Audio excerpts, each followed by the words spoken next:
Hi guys, Cleo here from Games for Fight. I was just checking my subscription box and I saw a video uploaded by one of my favorite YouTubers, Nixie Pixel, and she just uploaded a video that were 5 of her all-time favorite video games. And me, being the bandwagon hopper that I am, thought I'd do my own.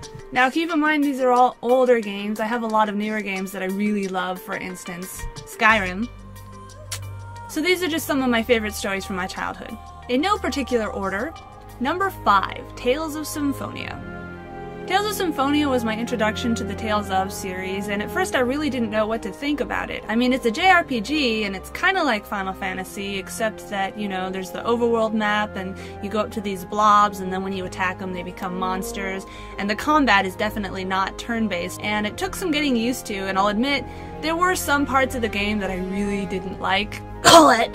On the other hand, I did like the combat, I liked the overall story, confusing Japanesey-ness aside. I liked most of the characters, and really the thing that sold the game to me was Zelos. I loved Zelos so much. I know a lot of people think he's annoying and stuck up, but I just found him really charming and kind of hot in an anime kind of way. That sounds weird. Sadly, it was my first experience with the Tales of games, so I didn't really understand how important the skits were, and so I kind of accidentally made Zelos betray me. Apparently in the skits I wasn't appreciative enough of him. I'm sorry, Zelos! But I really like Zelos to this day, and I am kicking myself because I had a copy of Tales of Symphonia, and then one day, like 5 years ago, in a panic to go to Anime Expo, I sold pretty much all my video games, including Tales of Symphonia, and since then I haven't been able to get a copy because they're like $150 now. So if you have a copy of Tales of Symphonia, cling to it like Leo clings to the board that he gets frozen to on Titanic, only don't actually freeze to death. Just cling to that copy of Tales of Symphonia, because that is an awesome game, and I wish I was you so I could have it.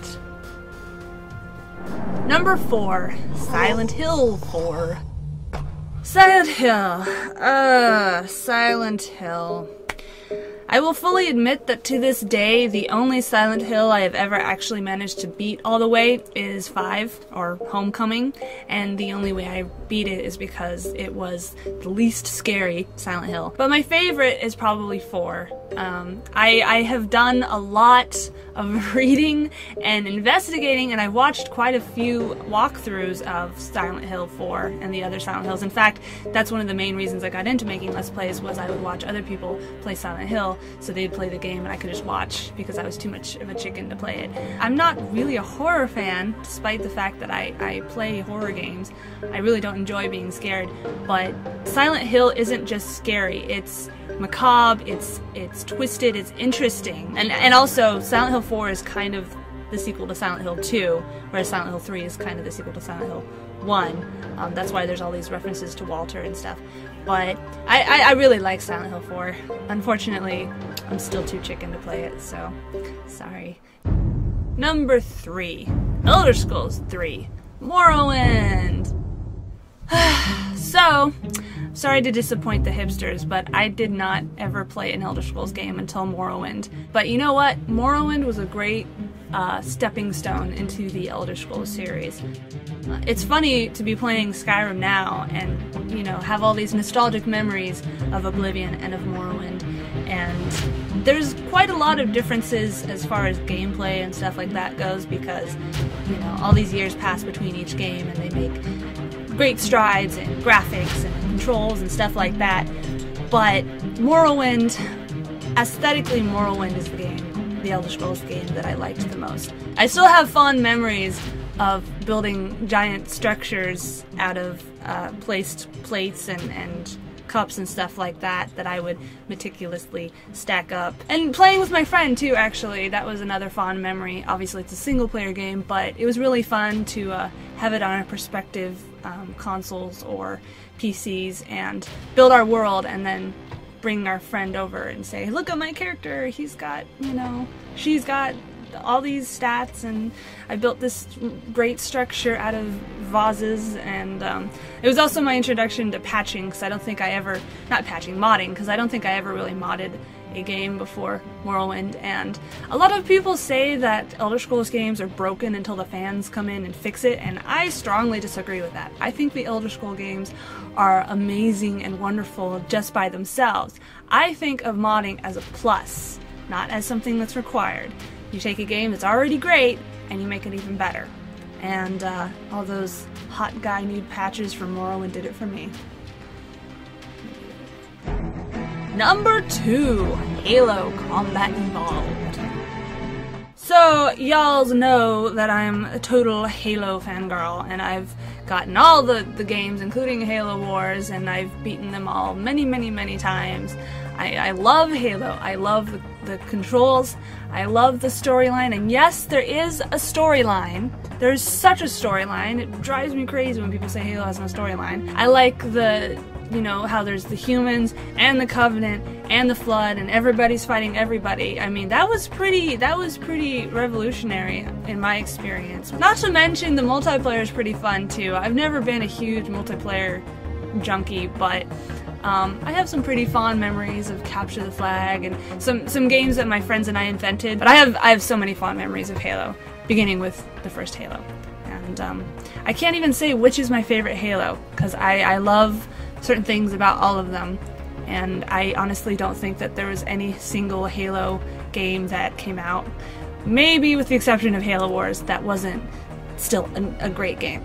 But yeah, Halo is a great series, and it will always be on my top list of favorite game series ever, and I'm really excited for Halo 4. I know that 323 Studios is going to make it, but I'm really hopeful. So don't let me down, guys. Make a great game. We're all behind you. At least I am.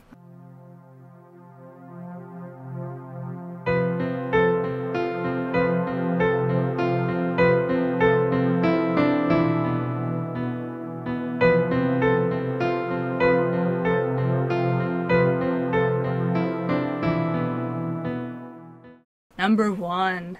Drum roll! That wasn't a drum roll, that was just me hitting my desk. Legend of Zelda, Majora's Mask. The only series I can safely say I love more than Halo is the Legend of Zelda series. It wasn't the first series I ever played. That honor would go to Sonic the Hedgehog, who is not on this list. Legend of Zelda is an amazing game series. Yes, the storyline tends to be pretty similar between the games. Yes, the controls don't change that much. But you know the old saying? If it ain't broke, don't call the repairman. Also known as if it ain't broke, don't fix it. And they change enough, I feel, in every Zelda game to make them worthy entries. Some more worthy than others, but one of the ones that really stood out and I really liked and I really thought was quintessential Zelda and yet a novel experience was Majora's Mask. And I find it shocking how many people have never played Majora's Mask. It came out, I think 1 or 2 years after Ocarina of Time, and everybody loves Ocarina, oh my god, except for Egoraptor, according to what he said at his panel at Anime Expo. But I really like Majora's Mask the most, probably because it is kind of twisted, not horribly, it's not horror, but it's a little bit off. It's a little bit dark fantasy, kind of like Twilight Princess, which I also loved. But Majora's Mask, it's fun. You have a lot of different characters, you have a lot of side plots, you have all the different masks to collect, and the thing that's great about collecting the masks too is it's not just a little icon in your inventory. You can actually put the masks on, and a lot of them have different effects. Of course, there's the ones that transform you into a Deku Shrub, into a Zora, into a Goron, into Oni Link. What? And there's also like the bunny hood that makes you run faster, the zombie or mummy mask that makes it so they don't attack you, and it's been a while since I played, so I don't remember all the masks, but it was really fun collecting the masks and getting to wear them and do different things, and the story was definitely one of the strongest Zelda stories out there. You have a different fairy, and she really doesn't like you. It's kind of like Midna and Twilight Princess is probably another reason why I really like Twilight Princess, is because your companion isn't like just there to, support you. They're their own character, and they have their own wants and dislikes, and they have to warm up to the main character. And same thing with the fairy in Majora's Mask. Also, it's just really freaking fun to put the Goron mask on and just go rolling around Hyrulean Field or Termina Field, whatever it's called. It's been a long time since I played, but yeah, rolling around as the Goron is really fun. Anyway, thanks for joining me, and I think I want to go play all these games again right now, except Tales of Symphonia, which I can't because I don't have the game anymore, but I have the rest of them, so that's good. And if you would like to make a video or leave a comment telling me your top 5 nostalgia factor games, I am all ears. I love reading you guys' comments. And that's it. Thank you. Goodbye.